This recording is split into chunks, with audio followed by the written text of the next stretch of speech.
Nested if else हो गया, आपका लैडर इफ एल्स हो गया। इससे क्या होता है, स्ट्रक्चर जो है कॉम्प्लेक्स हो जाता है, जिससे प्रोग्रामर जो है कंडीशन को कंप्लीट होने पर भी या इनकम्प्लीट पर होने वाले एग्जीक्यूशन के मध्य कंफ्यूज हो जाता है। मतलब कंफ्यूजन जो क्रिएट होता है जो आप यूज करते हो, नेस्टेड इफ एल्स हो गया या लैडर इफ एल्स हो गया, तो स्ट्रक्चर क्या बन जाता है, कॉम्प्लेक्स। जैसे कि आपने अभी देखा ये कॉम्प्लेक्स स्ट्रक्चर तैयार हो रहा है यहाँ पे। तो इस कॉम्प्लेक्स स्ट्रक्चर को दूर करने के लिए प्रोग्रामिंग C++ में स्विच स्टेटमेंट की सुविधा दी गई है। जब हमारे सामने किसी एक कंडीशन के लिए डिफरेंट ऑप्शन होंगे, बहुत ध्यान सुनेगा, एक कंडीशन के डिफरेंट ऑप्शन दिखाई देंगे, तो हर एक ऑप्शन के लिए डिफरेंट एग्जीक्यूशन पॉसिबल होगा, जिससे मैंने स्विच स्टेटमेंट का कहा है आपसे। क्या है, स्विच स्टेटमेंट कहा है। मतलब एक कंडीशन के लिए डिफरेंट ऑप्शन होंगे और हर एक ऑप्शन के लिए डिफरेंट एग्जीक्यूशन पॉसिबल होगा जब वहां पे हम स्विच स्टेटमेंट का यूज करेंगे। तो स्विच स्टेटमेंट में जो कीवर्ड होता है वो क्या होता है, आपका स्विच होता है।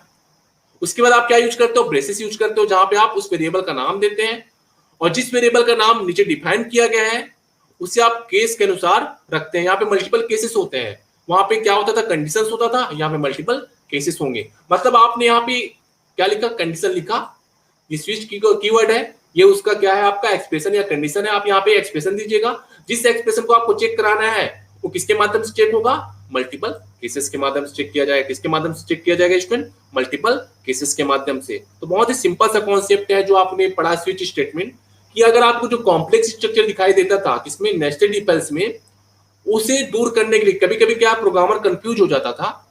तो जब हमारे सामने किसी एक कंडीशन के लिए डिफरेंट ऑप्शन हो और हर एक ऑप्शन के लिए डिफरेंट एग्जीक्यूशन करवाना पॉसिबल हो, तो हम स्विच स्टेटमेंट का यूज करते हैं, जहां पे मल्टीपल केसेस होंगे। अब मल्टीपल केसेस को आप आसानी से रन करा सकते हैं। तो यहाँ पे देखिएगा स्विच और उसका एक्सप्रेशन, ये open curly braces, case value 1, यहाँ पे स्टेटमेंट होगा और साथ साथ ब्रेक स्टेटमेंट का भी यूज होगा। यहाँ पे ब्रेक मतलब होता है कि जैसे आपका केस वैल्यू, जो केस पहला केस जो है आपका सही हुआ, तो वहां पे स्टेटमेंट क्या हो जाएगा, ब्रेक हो जाएगा। उसी प्रकार देखिए केस वैल्यू 2, आप मल्टीपल केसेस यूज कर सकते हैं और केस वैल्यू के साथ आप कोलोन का भी यूज करते हो। किसका यूज करते हो, कोलोन का भी यूज करते हो, जहां पे स्टेटमेंट होगा और ब्रेक भी होगा, स्टेटमेंट भी होगा और ब्रेक भी होगा। यहाँ पे आप आउटपुट दिखाएंगे किसका, जो आप केस में दिखाना चाह रहे हैं, जो मल्टीपल केसेस आप रन कराना चाहते हैं।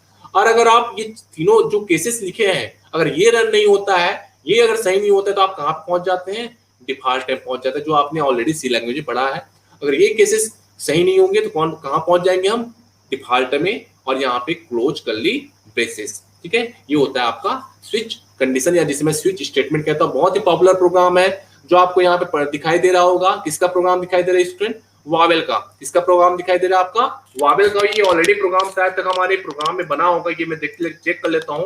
अगर स्विच का अगर बना होगा, स्विच स्टेटमेंट का अगर प्रोग्राम बना होगा तो मैं आपको जरूर बताऊंगा स्टूडेंट। यहाँ पे ध्यान दीजिएगा, स्विच स्टेटमेंट का अगर प्रोग्राम बना होगा मैं आपको जरूर बताऊंगा। यहाँ पे ध्यान दीजिएगा आप सभी। सबसे पहले इसे सेव करा लीजिए। सेव कैसे कराएंगे आप, switch.cpp, ठीक है, switch.cpp। अब आप इस प्रोग्राम को बनाइए। अब क्या कीजिएगा, वावेल और नॉट हम चेक करने वाले हैं कि भाई वो वावेल है कि नहीं है। वावेल कितने होते हैं, 5 ही होते हैं, E-I-O-U, हम वही चेक करने वाले स्टूडेंट। अब सीन के माध्यम से मैं मुझे इनपुट कराऊंगा, यहाँ पे मैंने दे दिया ऐसा। अब आप अगर स्टार्ट हुआ स्विच केस के अंतर्गत किस वेरिएबल को आपको चेक कराते जाना है, CH को, तो मैंने CH को इसके अंदर डाल दिया। अब क्या कीजिएगा, क्योंकि आपको समझ आता है जो अल्फाबेट्स होते हैं आपके स्मॉल और कैपिटल लेटर दोनों में होते हैं, तो आप दोनों को चेक करा सकते हो, आप सिंगल भी चेक करा सकते हो, कोई दिक्कत नहीं है। ठीक है, तो आप क्या लिखिएगा, कीज सिंगल कोट में लिखिए A, फिर आपका कोलोन। इसी प्रकार नीचे में क्या लिख सकते हो आप, केस के बाद आप क्या लिखिए, सिंगल कोट में कैपिटल है, क्योंकि दोनों को आप चेक करा लीजिए। दोनों को चेक कराते हैं क्योंकि दोनों क्या है आपके वावेल के अंतर्गत आते हैं। फिर आप क्या मैसेज कीजिए, एक मैसेज पास कर दीजिए। जैसे ही आउटपुट आपका रन होता है, जैसे ये केस सही होता है, ठीक है, आप क्या लिखेंगे यहाँ पे, यहाँ पे लिखिएगा E is a vowel, E is a vowel। ठीक है, ये तो केस ए हो गया। उसके बाद आप इसे क्या कीजिए, ब्रेक कर दीजिए। जैसे ये केस सही हुआ, ये क्या हो जाएगा, ब्रेक हो जाएगा। ये क्या हो जाएगा स्टूडेंट, ब्रेक हो जाएगा। उसी प्रकार आप क्या कीजिए, बाकी का भी बनाइए। बाकी का आप कैसे बनाएंगे, यहाँ पे ध्यान दीजिएगा, AE, ठीक है, ए ई कोलोन, फिर आप केस बनाइए फिर से, फिर आप क्या कीजिए कैपिटल ई लिख दीजिए, कैपिटल ए के बाद ये देखिए कोलोन, फिर आप क्या कीजिए सी आउट के माध्यम से क्या बताइए यहाँ पे E is a vowel, E is a vowel. ये प्रोग्राम तो आप पहले भी ऑलरेडी आपने सी लैंग्वेज में देखा होगा, ये प्रोग्राम ऑलरेडी आपने सी लैंग्वेज में देखा होगा, बहुत ही पॉपुलर प्रोग्राम है ए ई आई।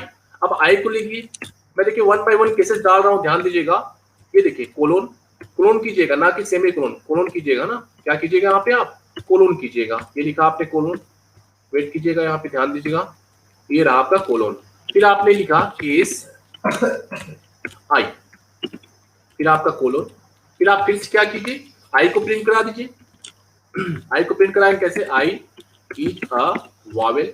देखिए प्रोग्राम को बहुत आराम समझिएगा चीजों को, क्योंकि ऑलरेडी आपने ये प्रोग्राम पढ़ चुका है, प्रोग्राम आपका लॉजिक आपको समझ आ चुका है कि हम क्या करने वाले प्रोग्राम में, हम वॉवेल चेक करना चाह रहे हैं। टोटल 5 वॉवेल होते हैं आपके C++ में, आपके जो आपके अल्फाबेट्स में जो हम बात करते हैं 5 वॉवेल होते हैं, ए ई आई ओ यू, ठीक है। अब यहाँ पे देखिए मैं दोनों अल्फाबेट को प्रिंट कराना चाह, दोनों अल्फाबेट के लिए चेक कर रहा हूँ, क्योंकि ओ और ओ जो स्मॉल ओ है और कैपिटल ओ दोनों के लिए हम चेक कर रहे हैं। अब हमने लिख दिया यहाँ पे एक मैसेज दे दिया ओ इज अ वॉवेल, ठीक है, ये लगभग हमने सभी स्टेटमेंट के लिए किया है। फिर हमने क्या किया, इसे ब्रेक करा दिया। ब्रेक का मतलब समझ आता है कि जब हमारा वो केस सही हुआ तो वही भी स्टॉप हो जाएगा, उससे आगे वो नहीं बढ़ेगा, जिसका हम यूज करते हैं ब्रेक होता है आपका। एक होता है कंटिन्यू भी होता है, मतलब कंटिन्यू मतलब उसके आगे की चीजों को प्रिंट कराना, तो वहां पे किसमें आता है, कंटिन्यू के अंतर्गत आता है। अब ये देखिए ए ई आई ओ यू, यू बचा आपका, यू को भी से आप प्रिंट कराइए, केस में लीजिए उसके, और एक लीजिए कैपिटल यू, ये लिया आपने। अब फिर आप क्या कीजिए, उसे सी आउट के माध्यम से उसे प्रिंट कराइए, you is a vowel, you is a vowel. ये देखिए ये प्रोग्राम आपका तैयार हो रहा है स्टूडेंट, बस थोड़ा सा और बचा है, फिर आपका रेडी हो जाएगा ये। अब उसके बाद हमने 5 केसेस बना लिए, क्योंकि 5 ही केस की रिक्वायरमेंट है, क्योंकि हमने क्या चेक करना है, वॉवेल चेक करना, तो जो 5 ही वॉवेल होते हैं तो हमने 5 केसेस लिए हैं। अगर ये ऊपर के लिखे हुए 5 अगर केसेस जो हैं अगर गलत होते हैं तो आपका एक मैसेज आएगा, डिफॉल्ट में चला जाएगा और एक मैसेज आएगा it is a consonant, it is a consonant, ठीक है। अगर ऊपर के लिखे हुए केसेस जो है सही नहीं होते हैं तो क्या मैसेज आएगा आपका, कंसोनेंट का मैसेज आएगा। स्विच को हमने बंद किया, देन आपका गेट ch, देन आपका कर्ली ब्रेसेस क्लोज, ठीक है। ये रहा आपका स्विच स्टेटमेंट का प्रोग्राम। आप क्या कीजिए, वेरिएबल जो आपने डिक्लेयर किया उसके नीचे आप दे दीजिए CLR HCR, जिसकी जो प्रीवियस आउटपुट है आपको डिलीट हो नजर आएंगे यहाँ पे। जैसे आपने इसे सेव कराया, सबसे पहले इसे कंपाइल कीजिए। कंपाइल करने के बाद 4 एरर दिखाई दे रहे हैं। 4 एरर कौन है, हम देखते हैं 4 एरर कौन कौन से हैं। ये देखिए AE डुप्लीकेट केसेस दे रहा है। क्यों डुप्लीकेट केसेस दे रहा है, ध्यान दीजिएगा, क्योंकि मैंने यहाँ पे आई 2 बार लिख दिया, स्मॉल लेटर में लिख दिया, इसको मैं कैपिटल लेटर में लिखता हूँ, वेट कीजिएगा आई, ठीक है। अब इसमें सेव कराता हूँ, रन करा के देखता हूँ। 3 एरर है, फिर इस एरर को दूर कीजिए। यहाँ पे देखिए आपका सिंगल कोट हो गया है, मैं डबल कोट कर देता हूँ इसको। देखिए जल्दबाजी में ये प्रोग्राम आप बनाएंगे तो एरर आता है, लेकिन अभी आप हमारे पास प्रोग्राम में कोई भी एरर नहीं है। Ctrl+F9, ये देखिए अब आपका enter alphabet to check it is a vowel और नॉट, ठीक है। तो हम अल्फाबेट इंटर कराते, सपोज हमने ए इंटर कराया, क्या मैसेज आया, ए इज अ वॉवेल, ठीक है, ए इज अ वॉवेल। उसी प्रकार मैं कैपिटल लेटर को इंटर करा के दिखाता हूं आपको। सपोज मैंने इंटर कराया कैपिटल ई इंटर कराया, जैसे मैंने इंटर किया तो क्या मैसेज आया, इज अ वॉवेल। अब मैं वो 5 वॉवेल के अलावा कोई दूसरा अल्फाबेट इंटर कराता हूं, जैसे बी इंटर कराया तो मैसेज क्या आएगा, इट इज कंसोनेंट।